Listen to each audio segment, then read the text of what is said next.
this is Bob Sorrentino from Italian Roots and Genealogy. Be sure to check out our blog and our YouTube channel and our newsletter and our great sponsors, Italy Rooting, Phil Italy, and Abitativa Casa.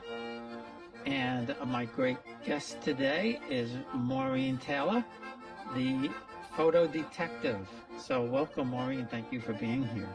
Thank you for having me on, Bob. Oh, no, it's my pleasure. I was really excited, looking forward to this. So I was going through the blog and the podcast and everything, and you cover such a wide variety of topics. I'm stuck with where to start. Well, they're all photo related, though. Yes, I know. And photos cover a lot of territory. Well, just so you know, my dad was a photographer for the New York Daily News for 38 years. I think you sent me some of those. They're gorgeous photographs. Yeah, and you know what it is? Everybody has a camera on their phone now, and they're snapping pictures of everything, and you can play with it and change the colors and all to do that. But those guys, from my dad's era, I mean, he was using a speed graphic with two plates and flash bulbs.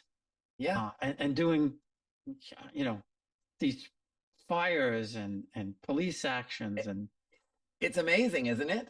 I mean, you had to really plan the shot. You had to think it through before you press that shutter. Yeah, exactly. And he would have two shots. Two shots. Because he had a plate. I guess the plate was like 5x7 or something like that. And carrying around this big camera bag and all of that. So it was heavy. Yes. I couldn't pick it up as a kid. Right. So tell us a little bit about how you got started as being a photo detective and looking back at these old photos and figuring out the era and the clothes and all of that kind of stuff. Yeah. So I've been a history geek from way back. I can remember giving my mom a really hard time. I had to be Mrs. Lincoln for a school play. And I was like, I need a hoop. And she's like, what are you talking about? But with the photo stuff, I do credit her because her family had a lot of family photographs. We used to look at them all the time. We talk about the people in them. We talk about the photographs. And these aren't old pictures. We didn't have old pictures. We had snapshots, from the 1920s and 1930s that we'd look at and reminisce about the people in them. But then, this history and photography thing, I did not know when I was a kid or even as a young adult that you could combine those two into a career. And I had a job as a curator of a sort of non-print materials collection. And that's everything from Valentines to architectural drawings to photographs. And the photographs just were always my passion. I love basic paper ephemera. I still collect some of it, but the photographs, the stories they tell, the people that are in them, the people that aren't in them, why are they not in them? What are they wearing? What are they doing? All of that, it becomes so wonderful to tell the story. Well, yeah, and it's it's a look into the past for sure, and that, and like I said, nowadays people ask me what should I do when I start, and I tell them, boy, ask grandma, and now put her on tape, film her story. You don't just have to get talk her to on her your about phone. it. Yes, absolutely, absolutely. I've said this before. When sometimes they'll do it on television, or somebody will ask, if you could go back in time, who would you talk to? I said, oh, my grandmothers. Who else would I talk to? Right. I only knew one of my grandmothers, one of my grandparents. My dad's mom is the only one who was alive when I was a kid. Oh, wow. I'm the oldest daughter of the youngest daughter, the youngest kid in my mom's side of the family. And then my dad got married sort of later in life, and not later in life, he was in his 30s. And his siblings were all married with kids. So, my grandparents were born in the 19th century. And by the time I came along, there was only that one grandma. Well, and and everybody that's the else is same. gone. Yeah, that's the same in my family. My father was the youngest, my mother was the next to youngest. And same thing, they were born in the, 1883, 1880, Exactly. like that. And so I never knew my father's dad. He passed away when I was like 2 months old. But my other grandparents I kind of knew. But again, I was like, 10 or 12 or something like that when they I passed would away. I would love to go back and talk to both of my grandparents, my grandfather on my mom's side. I would love to hear him because he was a Canadian immigrant. What did he sound like? I don't know what he sounded like, but I don't even know if he spoke English.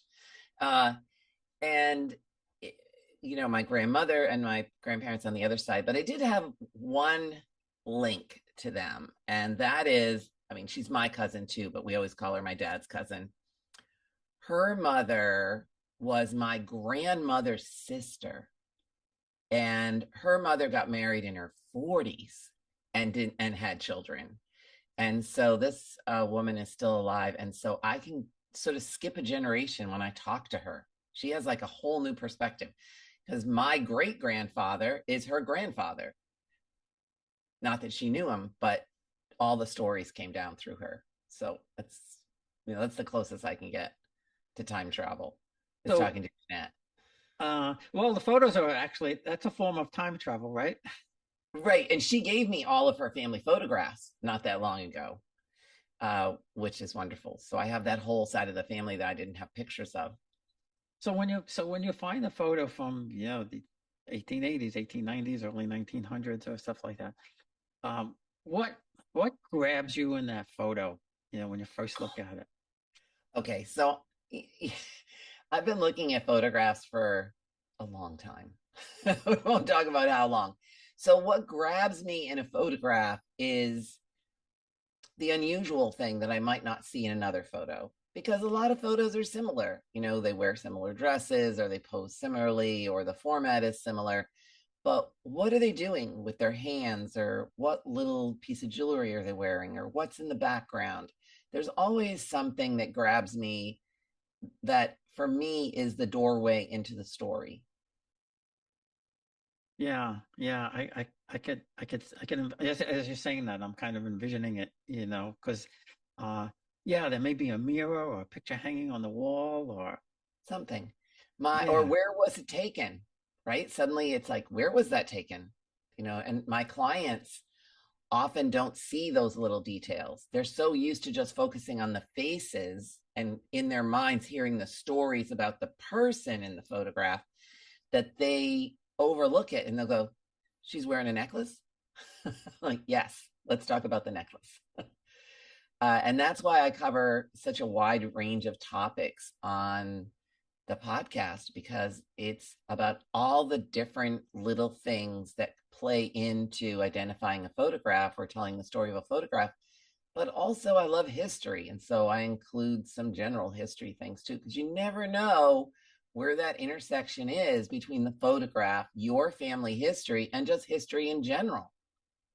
yeah, and history was my best subject, growing up. English and math, forget it. Phew, algebra, oh my God. Let's not Um, talk about math. yeah, I didn't know, yeah, it wasn't going to be on the test. Um, but yeah, so I always loved history, and I think that's what got me started. And I always used to like looking at the photo book with the black pages and the little corners and all of that kind of stuff, and looking at the old photos. And then I have two roadblock photos. Um, One of them is an Italian soldier. He's probably, I have to guess, just pre-World War One. And my mother used to tell me that he was my grandmother's brother. Mm-hmm. But there's a name on the back, Paolo Tornatone, and that's not in my family tree. And I've done extensive work on that. However, on one of the records from Italy, I see that last name. So I've, I'm stumped. I'm just stumped. The Well, other, yeah, go ahead. yeah, you should have sent that to me. I will. But uh, sometimes the stories get confused, right? They get passed down. It's like that game of telephone that probably you and I played when we were kids, where you say one thing and you go around the circle, and by the time you come out, it's something else. But maybe that person was actually serving in the same unit with the brother, and it got confused in the family. He's in uniform, he must be so and so, but there's a name on the back that's not so and so, or he's a distant cousin or something like that. I mean, obviously, it's not, or you think it's not. I mean, is the name on the back correct? We don't know that either, but there's lots of possibilities for that photograph. Well, like I said, and the only clue I have, because of my paternal grandmother, because of her nobility connections, I see that name, like I said, as a witness on not Paulo, probably his father or brother or something like that, but I do say the name. The other one that's a mystery is a photo of a woman that I believe is my great grandfather's sister. They came to America 10 years before my grandparents. And she's there with two little kids. And at first I thought one of the kids was my grandmother, but that's not the case. But there's no name on the back or anything like that. So I don't know if these two little girls, are her grandchildren, possibly, maybe nieces or something like that. And the photo was, I well, see, I don't know if the photo was in Italy or in America. That's the other thing. That's the other thing. You have to date it to figure out where they were at the time. Yeah. So, um, but I do have a couple of photographs of my grandmother from Italy, which, based on the clothes and uh, her her face is very young in the picture. I could kind of put like she was probably 17, 18 or something like that when these photos were taken. So did they live in the city or did they live in the rural areas? Well, my grandmother was born outside of Naples in a place called Cercola, but her family, her grandfather, lived in Naples. Her mother was born and died in Naples in the city, and the one photo that I have of her does have the name of the photographer, and it says Napoli on it. So I know it was taken. I know it was taken in Naples at the So the time. thing about what people are wearing, right, is, and I've seen this before with photographs from Italy, if they're in the rural areas, then they might not be wearing the most up-to-date clothing. But if they're living in the city, then they might be, because they're more exposed to current fashion. So the date of an image can be a little wiggly unless you know exactly who's in the picture and you can estimate how old they are. But costume is so fascinating, which is why I have so many fashion historians on, and sometimes they disagree. Really? I should do a panel. So they may look at a dress and one will say, well, it's 1880, and the other one will say, no, that's Oh, not 1900. quite that. It's all the little nuances of the photograph the costume that they might disagree about. There are things. There are fashion myths, just like there are photo myths. And Really? yeah, there are photo myths. Sure are. Give me an example. Oh, well, it's reported that everyone in the American Civil War had their photograph taken. Is that Wow. really true? It seems like a bit of an exaggeration. Yeah. um, or why did people smile in photographs or not smile in photographs? That's a big one, right? I was just interviewing a photo historian just a couple of days ago for the podcast. We were talking about that very topic. Well, And didn't they take pictures of the dead? of course they did. Yeah, sure. If you didn't get them alive, you got them while they were dead. If you didn't have a picture.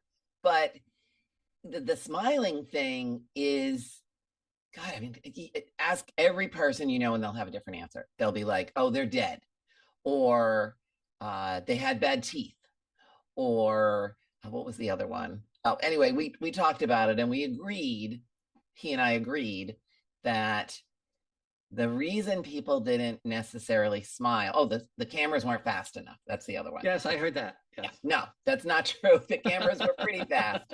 You can find daguerreotypes of people smiling. You can find all kinds of photographs of people smiling. But why didn't they smile? Ask yourself, did they smile in their painted portraits? Hmm. No, No, they didn't. no. You want to look serious. You want to look respectable. You don't want to be smiling like the fool on the circus poster. Really. And see now, like now, if now smile, smile. Right. Now we smile all the time. But, there are photographs of people smiling with bad teeth. There are photographs of people smiling in earlier photographs when cameras were just starting to get fast enough. So yeah, no, it has to do with being serious. You want to be respectable. And you know what fascinates me about that era too, when you see historical fiction things or something, that the image was upside down. Yeah, well, what about backwards? Oh, I didn't know backwards Reversed. too. No, Yeah, before they really? had reversing lenses, things are reversed. Oh, If you I look didn't at know that. early daguerreotypes, those things on copper, silver coated copper plates, right? Hmm. Early ones, if you look at them, they're reversed. The words are all reversed. No kidding. Oh man, Yeah, I never realized that. yeah, yeah, yeah, yeah. Sort of like what we do when we hold something up to the camera on our computer. Have you ever done that? And Yeah, when I yeah, try and it's to reversed. do Yeah. like TikToks and the book covers are reversed, I'm like, well, that's not going to work. But yeah, Oh, that's fascinating. That's fascinating. photographs are fascinating. Or, how many images were on a roll of film in the early amateur cameras? How about 100? Really? Yeah. I was going to say 12 because that's what I remember as No, a kid. no, that's a new thing. That's a fairly new thing. There's this wonderful book by this woman. It's called Good Pictures, and she looks at 20th century snapshots and breaks them down by category, and it's fascinating. Like clouds. When does people start photographing clouds and put them in their family albums? Or they photograph the TV for the landing on the moon. It's a wonderful book. Yeah, One of my favorites. and I recall going through things. The Polaroids, that was like a big deal when we were kids. You had to take it out, and I remember I remember my uncle getting one, and the picture didn't set because you had to like Yes. rub Oh something on yeah. it. Yeah, yeah, chemicals. Then you went and ate Cheetos with your dirty hands. I had a Swinger camera when I was a kid. Remember the Swinger? Yeah, yeah, It yeah. was marketed mostly to teenage girls, and I'd have that thing on my wrist, and I'd hit the button. Horrible photographs, and then you'd have this little tube of chemical that you would spread on it for it to, develop. All of those pictures are just black right now. There's nothing I left on I'm them. the worst photographer in the world, right? So now I told you about my father who took all these great pictures. Horrible photographer, cut people's feet off, cut their heads off. Right, right, right, right, It's right. terrible. But And then the other Polaroids, the ones that shoot out of the camera, right? Those ones from the 70s, the SX70s, whatever. My husband worked for Polaroid for a bit, and I said to him, "So how does that actually work?" He goes, "Well, it's layers of chemicals and color, and the camera, mashes them together." And I said, "What happens if the development doesn't stop?" And he said, "Sometimes it doesn't." So you really have to copy all of those. All those Polaroids have to be copied, scanned. yeah, and I remember back then too, them fading over time and all of that. I Yeah. I I used to my dad had because he used to do wedding photos. Uh and I see some photos sometimes of like a cousin or something like that. It was a couple of them before when I was a baby, or maybe even before I was born, and I could tell that I could tell that it was my father who took the picture from the pose. But I used to, he had a dark room in my grandmother's house, and I used to go in there and watch him do Yeah. the pictures in a dark room, and It was uh, cool, wasn't it? it was really really cool. He didn't. Once it went to color, he used to send them out. But the black and whites when he did weddings, he would do them himself. But yeah, because the image, you watch the image, come to life. You Yeah. know. Yeah. I worked in a dark room. I had a dark room. Yeah. But here's the modern problem.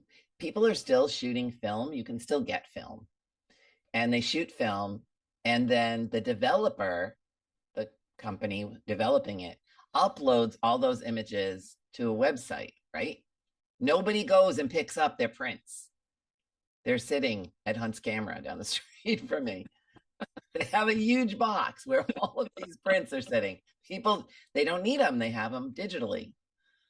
Um, Yeah, but and every once in a while, I'll send out a picture to be printed or something like that. yeah, To send it to the drugstore or things like that. But there was something magical in those days about waiting for the photos to well, and show up, right? you could use a spotter and enhance it in different areas. It was all very the technical. Yeah, yeah, no, for sure, for sure. Yeah. Uh, and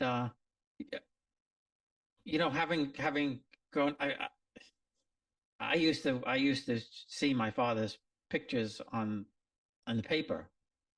So, I'm getting goosebumps saying that because Yeah. it was, as a 10-year-old kid, and my father would have the front page of the New York Daily News. That's the cool thing.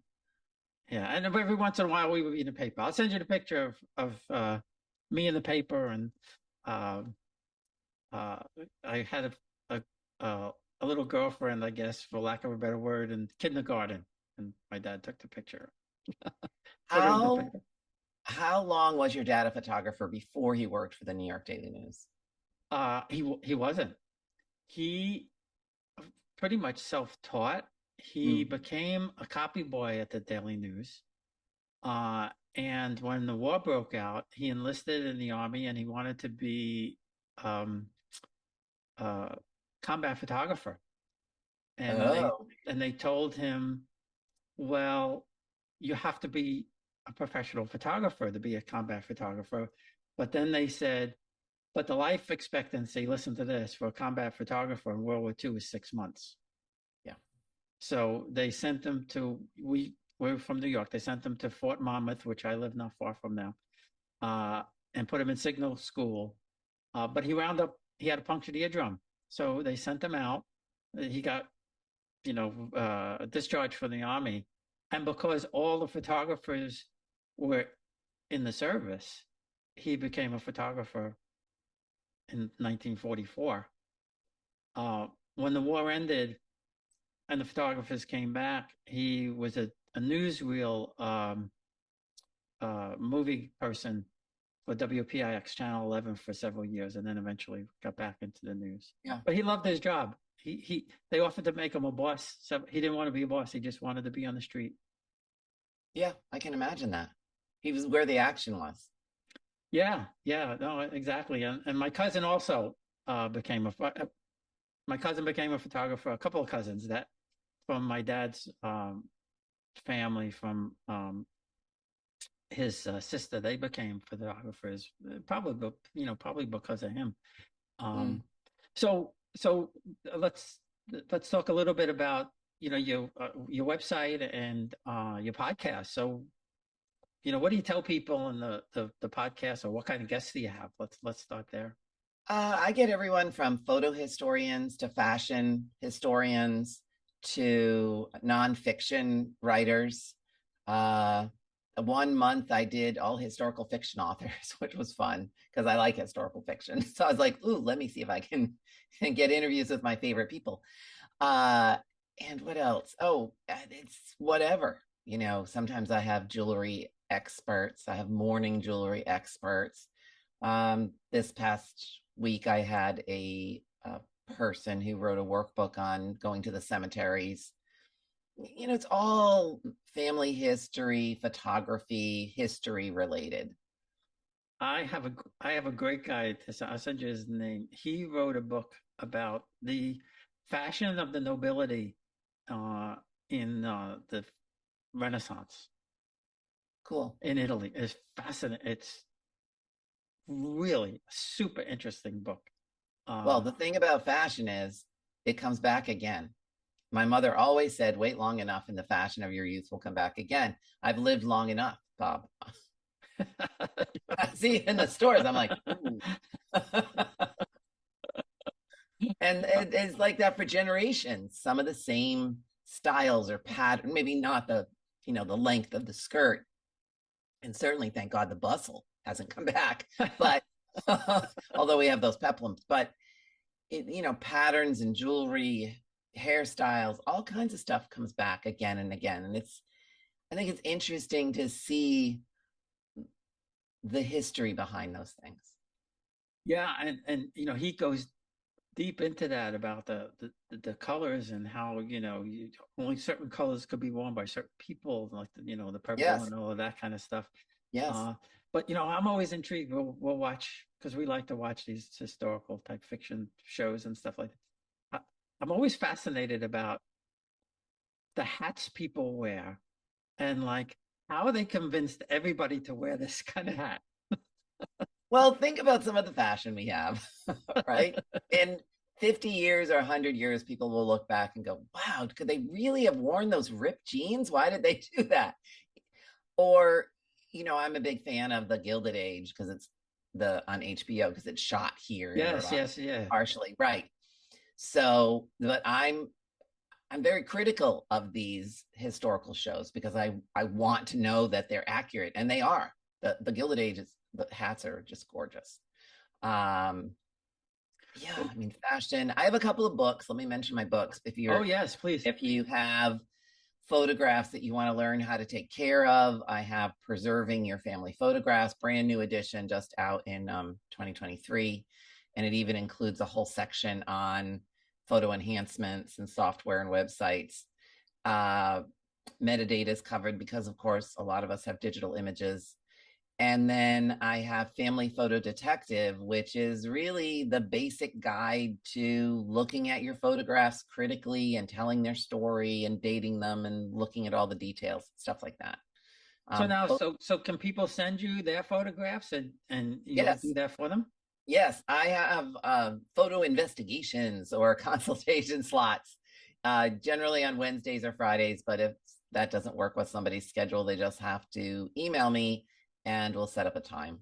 It's pretty easy. I love looking at what people have. I miss the in-person conferences because people used to line up and just bring their stuff to the conference and I'd do them right on the spot. Um, I'm willing to do that virtually at any of these conferences right now, but yeah, anyone can come to me with a photograph or two or an album. Yeah, and I'm not sure when this will be on YouTube, but it'll be on YouTube forever, right, Bob? So I will say in November of 2024, I'm doing Gratitude Month, and so all the consults are going to go on sale. It's a good time to get. So I forgot to ask you, where do you live now? Providence, Rhode Island. Oh yeah. So and I didn't know that there were so many Italians in Providence until just a few How could years you not ago. know that? Because I come from New York, we thought all the Italians just came from Brooklyn and Queens No, and the Bronx. no, we have a huge number of Italians. A lot of them from the Naples area, I believe. Yeah, yeah. And I don't know. Do you know Dr. Ed? You know Chili? No, Yeah, he writes a blog about his stories of growing up Italian and all of that kind of stuff. And he's from Providence. Um, but yeah, I'm nice sure. guy, I'm nice sure I've guy. run into him. Providence Yeah, is a a city, but not a big city when you think about it. yeah, you probably passed him in the drugstore or something like that. Probably. But yeah, he's a great guy. And like I said, he kind of writes, and he helped me with my book a little bit, along with Anthony Riccio, because I didn't know where to start. I would absolutely love to write a historical fiction, but building characters is that you have to be able to build the characters, and that's But you know how to do that. You're a genealogist. I don't know. It's easier than you think. It's definitely easier than you think. I have some writing stuff that I've been doing. Um, I guess I suppose once you get started, Um, yeah, I guess. So before we go, I want to ask you one more thing. Sure. Well, two things. What's the oldest photo that you found, and what was the most interesting one that you found? Well, the most interesting. There's so many interesting ones, and I have so many in my collections that I buy because they're interesting. Because not everything is in print, so my thousands of photographs that I've collected are my research material. Often, like, do I actually have that collar on a dress? Because it's not, there's no encyclopedia of collars, or maybe there is, and I just don't know it. The oldest photograph I've ever seen. Um, those early daguerreotypes from the very early 1840s. I have one in my collection, and it's a young woman, and she's holding a daguerreotype of an older woman. Hmm. Or one of my favorite daguerreotypes that I have is a little baby sitting in a little high chair, and she's doing this with her fingers, tapping her fingers together. I'm like, it's classic.